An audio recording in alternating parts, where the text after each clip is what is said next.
The grand, historic architecture of London has always stood as a quiet witness to the triumphs and deep fractures of the world's most scrutinized family. Yet, behind the magnificent stone walls and the impeccable public displays, a quieter, more profound drama is unfolding. For years, the global public has watched every gesture, analyzed every statement, and looked for hidden meaning in every glance shared between the key figures of this historic dynasty. But the true emotional weight of this narrative may now rest on the shoulders of the youngest generation, who are growing up divided by oceans, time zones, and an increasingly complex web of adult estrangement. As the summer months approach, bringing with them the promise of long-awaited travel and highly anticipated returns, the eyes of the world are once again turning toward the United Kingdom, where a significant family arrival is quietly being prepared amid an atmosphere charged with both anticipation and intense speculation. This upcoming journey represents far more than a simple change of scenery or a standard summer vacation, as it marks a pivotal moment that could either signal the very first steps toward an incredible family reconciliation or permanently solidify the deep lines of division that have defined the family's public narrative for the better part of a decade. The sheer scale of the public interest surrounding this upcoming visit illustrates just how deeply invested the global audience remains in the personal lives, the quiet heartbreaks, and the unresolved tensions of this prominent household. And if you find yourself captivated by these unfolding human dramas and wish to remain thoroughly updated on every major development, please consider taking a brief moment to subscribe to our channel right now so you never miss an essential update as this multi-layered story continues to develop across the globe. As the countdown to this high-stakes summer visit begins, the immediate focus is naturally shifting toward the logistical realities, the historical context, and the profound emotional undercurrents that will inevitably shape every single day the traveling family spends on British soil, raising urgent questions about whether old wounds can truly begin to heal when the eyes of millions are watching every single move. To fully understand the immense weight and the atmospheric tensions surrounding this impending return, one must look back at the winding path that brought this family to its current state of unprecedented geographical and emotional separation. A journey that truly began when the decision was made to step away from the rigid structures of traditional duty in favor of a self-determined life across the Atlantic Ocean. This dramatic shift completely redefined the family dynamic, transforming what had once been a tightly knit, daily working partnership into a highly formalized, distant relationship characterized by infrequent communication, careful public statements, and a growing sense of unfamiliarity between relatives who had once been inseparable. The consequences of this modern separation are perhaps felt most acutely not by the adults who chose their respective paths, but by the young children who are growing up entirely detached from the rich tapestry of traditions, historic estates, and extended family networks that defined the childhoods of their parents and ancestors for generations. On one side of the Atlantic, in the sun-drenched hills of Southern California, two young children are being raised in an environment of carefully guarded privacy, far removed from the constant media glare and the formal protocols that govern the lives of their immediate relatives in the United Kingdom. These two distinct worlds, each with its own unique pace, cultural influences, and expectations, have created a profound contrast between the cousins, who, despite sharing a legendary heritage, have had virtually no opportunity to build the natural, effortless bonds of childhood that typically unite an extended family during their formative years. The upcoming summer visit represents a rare, fleeting intersection of these two entirely separate realities, creating a unique historical moment where the physical distance will temporarily vanish. leaving only the complex emotional barriers that the adults involved must somehow navigate if any sense of family unity is to be restored, as details of the upcoming travel itinerary begin to filter through various institutional channels. The atmosphere within the historic royal residences is described by close observers as one of cautious preparation, where the desire for personal connection must be carefully balanced against the strict demands of public life, pre-existing commitments, and the lingering awkwardness of unresolved personal disputes. The traveling family is reportedly preparing for a stay that will bring them into direct contact with the head of the household, a figure who has publicly expressed a deep, enduring desire to maintain a meaningful connection with all of his descendants, regardless of the geographic or ideological distances that have developed in recent years. This particular aspect of the visit carries an immense emotional resonance as it highlights the universal human desire for family continuity and the quiet pain of a grandfather who wishes nothing more than to watch his grandchildren grow, play, and find their place within the broader family history.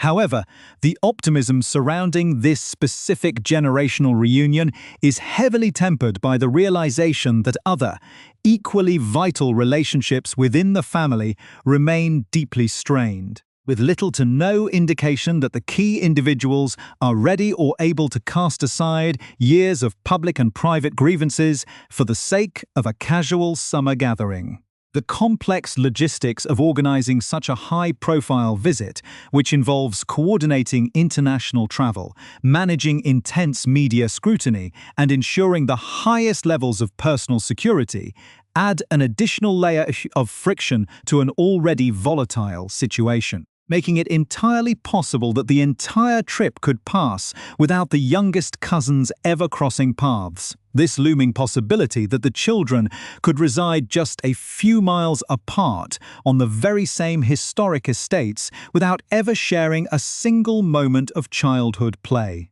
serves as a poignant symbol of the deeper divisions that continue to plague this famous family, illustrating how adult conflicts can cast a long, restrictive shadow over the lives of innocent children. Experts and seasoned commentators who have spent decades tracking the internal movements of the household point out that a successful reunion requires far more than just physical proximity. It demands an immense amount of planning, logistical coordination, and, above all, an abundance of genuine goodwill from every single party involved. In an environment where schedules are meticulously planned months in advance and where every single public appearance is calculated down to the minute, the sudden introduction of an international family visit creates significant scheduling challenges that cannot easily be overcome without a conscious collective effort to clear the calendar. As the summer weeks approach and the excitement builds among royal enthusiasts worldwide, the true nature of this visit remains shrouded in uncertainty, leaving the public to wonder whether this highly anticipated journey will ultimately be remembered as a missed opportunity for healing, or as the quiet, understated beginning of a brand new chapter in the family's long and turbulent history. The intricate logistical reality of this highly anticipated summer visit reveals a stark truth about the modern state of this historic family, as the sheer physical proximity of the two households will do very little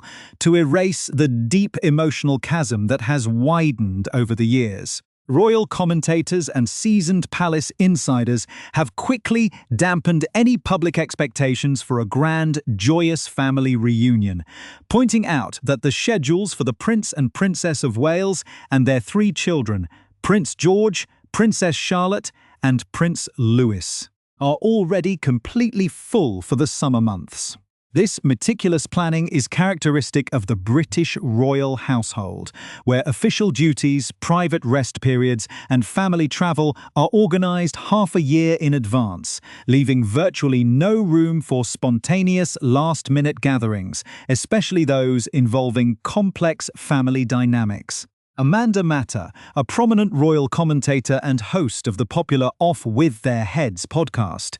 explicitly stated that there is currently absolutely no indication that the young Sussex children, Prince Archie and Princess Lilibet, will cross paths with their cousins during their time in the United Kingdom. Matter emphasized that even if personal relations between the adults are gradually entering a phase of very quiet, cautious improvement, the sheer amount of planning, administrative coordination, and genuine mutual goodwill required to orchestrate a meeting between the five cousins is simply not present at this current juncture. The reality of their daily lives means that while one family will be navigating the emotional weight of a temporary return to a homeland that now feels unfamiliar, the other will be strictly adhering to a pre-established summer routine designed to provide stability, privacy, and traditional rest for the young heirs to the throne. At the absolute center of this scheduling gridlock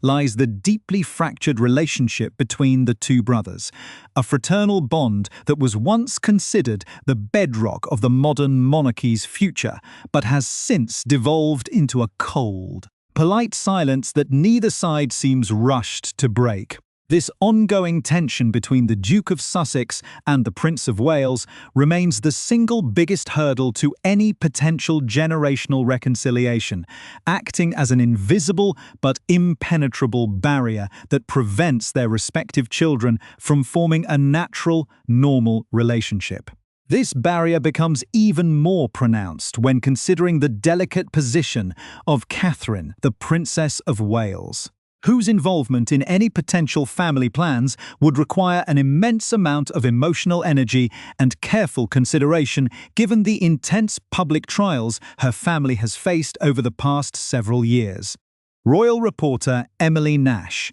the highly respected royal editor of Hello magazine, has reinforced this cautious outlook by stating that it is simply far too soon to say whether the young cousins will ever gather under normal circumstances, and she firmly does not expect any sort of reunion to take place during this specific upcoming visit. Nash pointed out that while a wider, formal family gathering organized by a higher institutional authority could theoretically place all family members in the same physical space at the same time, the deeply fractious nature of the relationship between the two brothers makes it highly unlikely that they will actively seek out each other's company merely because they happen to be residing in the same country for a few weeks. When looking closely at the situation, it becomes increasingly clear that the adult grievances have created a rigid framework from which the children cannot easily be extracted,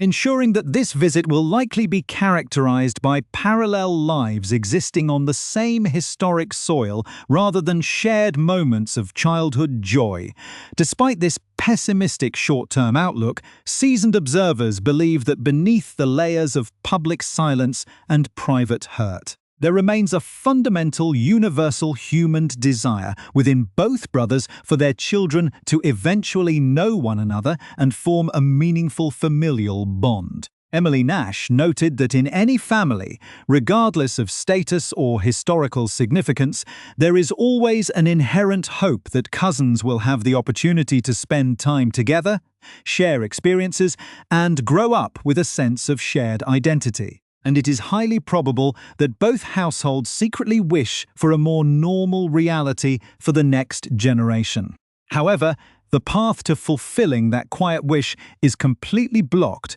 by the immediate need to resolve the core conflict between the adults, a primary relationship that must be completely repaired before any secondary family connections can safely be established. At this moment, the two brothers are operating in entirely different spheres, with the Duke of Sussex focused on building a secure, independent legacy for his family in California, while the Prince of Wales is entirely consumed by the immense responsibilities of his role as the immediate heir to the throne and the protector of his own family's immediate well-being. This divergence in life paths has created a profound difference in perspective, making it incredibly difficult for either side to take the first definitive step toward a genuine truce without feeling as though they are compromising their own deeply held principles or security concerns. Consequently, the young children are left to grow up as distant figures in each other's lives,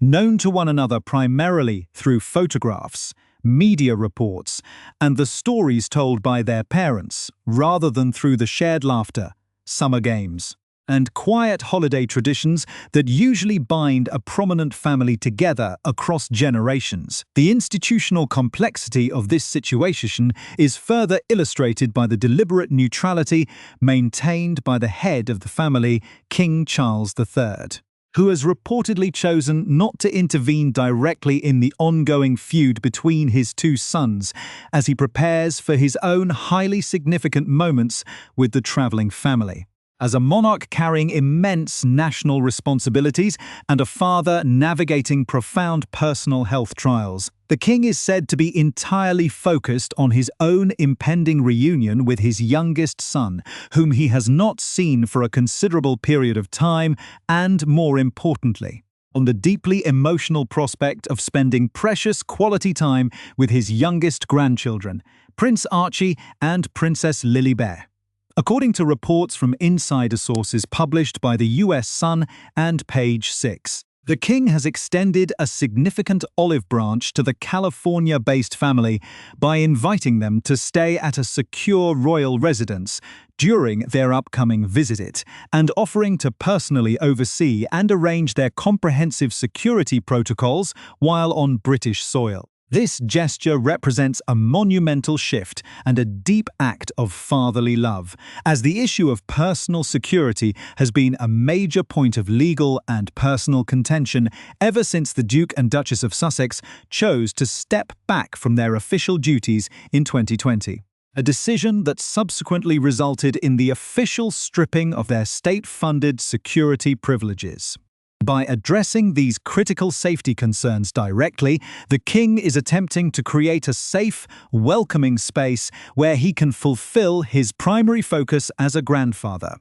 Eager to embrace the young children who have been separated from his daily life by thousands of miles of ocean and an endless stream of complex public controversies. The historical weight of this upcoming family visit becomes even more profound when examining the long timeline of physical separation that has kept these young cousins entirely apart for years, making this current moment both a rare opportunity and a stark reminder of what has been lost. 7-year-old Prince Archie and 5-year-old Princess Lilibet have not set foot on British soil since June 2022, when they travelled across the Atlantic with their parents to attend the historic Platinum Jubilee celebrations of their late grandmother, Queen Elizabeth II. For the young princess, that historic summer journey was particularly significant as it marked her very first time meeting her paternal grandfather,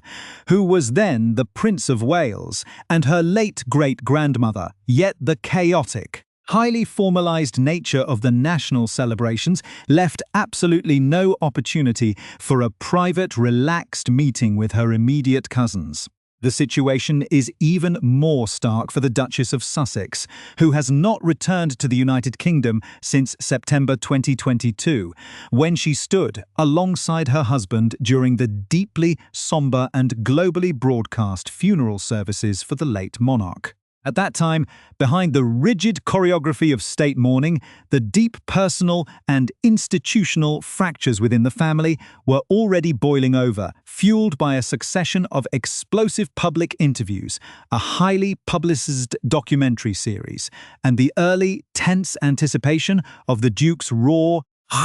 uncompromising 2023 memoir, Spare. These public disclosures, which laid bare years of intense internal conflict, private conversations, and deep-seated resentments, ultimately caused the fragile lines of communication between the two brothers to snap entirely, creating a long period of complete estrangement that continues to dictate the terms of their current family reality. The list to fully understand the gravity of this fractured brotherhood and why it casts such a restrictive shadow over the next generation, one must look at the deeply intertwined biographies of the key participants, whose lives have been shaped by unparalleled public duty and profound personal trauma. Prince William and Prince Harry grew up under the constant, unrelenting glare of the global media, bound together by the tragic, untimely loss of their mother, Princess Diana, in 1997. An earth-shattering event that forged what the world believed to be a completely unbreakable lifelong bond between the two siblings. For decades, they operated as a unified team, supporting one another through military service, public engagements, and the gradual building of their own independent families, which began when Prince William married Catherine Middleton in a grand 2011 ceremony that captured the imagination of millions worldwide. Catherine, who grew up in a stable, tight-knit family environment in Berkshire, spent over a decade integrating into the rigid framework of the institution, eventually becoming the Princess of Wales and the mother of 3 children, who are being carefully raised to understand both their immense historic responsibilities and the vital importance of family unity. On the other side, Prince Harry's life took a dramatically different turn following his 2018 marriage to Meghan Markle, a successful American actress who brought a completely fresh international perspective to the family dynamic, but whose rapid entry into the royal fold was quickly met with intense cultural friction, institutional gridlock, and an overwhelming wave of media scrutiny. The couple's subsequent unprecedented decision to permanently step down from their official roles in 2020 and establish a completely independent life in Montecito, California, marked the definitive end of the brothers' working partnership and the beginning of a modern, highly public Cold War that has entirely redefined the family's legacy as the traveling family prepares to arrive next month. The contrast between the lives of the 5 young cousins highlights the deep cultural and geographical divide that now exists within this historic lineage, a divide that makes a casual summer reunion incredibly difficult to orchestrate without an immense amount of deliberate preparation. In London and Windsor, 12-year-old Prince George, 11-year-old Princess Charlotte, and 8-year-old Prince Louis are being raised within a carefully managed combination of traditional duty and protected childhood privacy, attending prestigious British schools and preparing for futures that are inextricably linked to the ancient traditions of the state. Across the ocean, young Archie and Lilibet are growing up with distinct American accents, experiencing a lifestyle centered around the peaceful, sun-drenched coast of California, entirely removed from the formal protocols, the historic curtsies, and the constant security apparatus that defines the daily existence of their British relatives. This complete lack of shared experiences means that the 5 young cousins are, for all practical purposes, total strangers to one another. An unfortunate reality that royal reporter Emily Nash describes as a situation that most families would deeply hope to remedy as the children grow older and begin to understand their unique place in the world. However, the path to changing this reality is completely blocked by the immediate necessity of resolving the central dispute between their fathers. A complex fraternal conflict that is currently characterized by a total absence of direct communication and a deep-seated lack of trust that cannot simply be brushed aside for the sake of a brief, potentially awkward summer afternoon. Ultimately, while the immediate prospects for a grand cousin reunion during this upcoming visit remain incredibly slim, the true significance of this summer journey lies in the quiet foundational steps that are being taken to preserve the family's most critical generational connections. The willingness of King Charles III to step forward with a significant olive branch, offering both secure royal accommodations and comprehensive security arrangements, demonstrates an enduring institutional and parental desire to keep the door to reconciliation firmly open, even if the process must happen slowly, step by step, over a period of many years. By prioritizing his role as a grandfather and focusing entirely on building a direct, meaningful relationship with Prince Archie and Princess Lilibet, the monarch is ensuring that the youngest generation will retain a tangible, personal connection to their British heritage and to the head of the historic household. As the global public watches this high-stakes family drama unfold across the historic landscapes of the United Kingdom, it becomes increasingly clear that the true resolution of this multi-layered story will not be achieved through sudden public gestures or forced appearances, but through the gradual, quiet rebuilding of private trust between two brothers who must eventually decide whether their shared past is powerful to overcome the heavy burdens of their present division.